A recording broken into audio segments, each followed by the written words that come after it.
Бәріңізге ассалаумағалейкум. Нұреке доктор арнасына қош келдіңіз.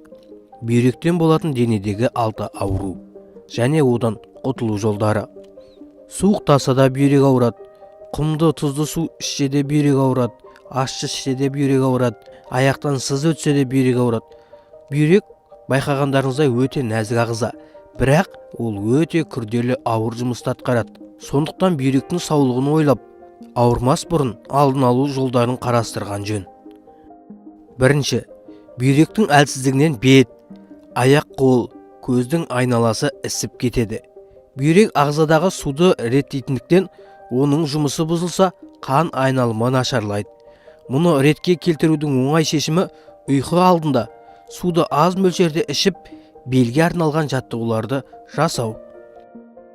Екінші, тез тоңу себебі бүйрек әлсіздігінен болады. Мұндай құбылысты жеңу үшін тамақтану рационын қадағалап, қой еті, сиыр еті, ащы бұрыш, пияз, зімбір секілді азықтарды көбірек пайдаланған жөн. Үшінші, бүйрек әлсіздігінен жыныстық қарым-қатынасқа деген қызығушылық төмендейді. Сонымен қатар бүйрегі әлсіз адамдар тез қартаяды, ал мұның алдын алу үшін түрлі емдік шараларды пайдаланып, жеңіл жаттығу түрлерін жасаған дұрыс. Төртінші, бастың ауруы, ұйқының бұзылуы, мидың шаршауы, ойдың үнемі бөлініп кетуі де бүйрек әлсіздігінен болады. Ағзадағы мұндай өзгерістерді жеңу үшін қаздың етін, саңырауқұлақ, жүзімді үнемі пайдалану керек. Бесінші, бүйрек әлсіздігінен ішкі секреция жүйесі әлсіреп, бүйрек үсті безінен адреналин бөлінуі азаяды. Денедегі зат алмасу процесі бұзылады. Ол артық май жиналуына себеп болады.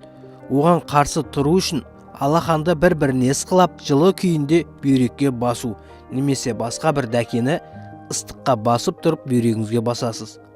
Мұны күніне бірнеше рет қайталанған жөн. Сонымен қоса қаз, қоян, балық еті секілді азықтарды көп тұтынған дұрыс. Алтыншы, бүйрек әлсіздігінен қан қысымы артады. Мұндай белгілер байқалысымен аурудың алдын алып дәрігерге көрініп емдік шаралар қолданбаса, бүйрек істен шығып, өмірге қауіп төндіруі мүмкін. Қандай да бір дәрі ішпес бұрын дәрігермен кеңескеніңіз жөн. Өз денсаулығыңыз өз қолыңызда.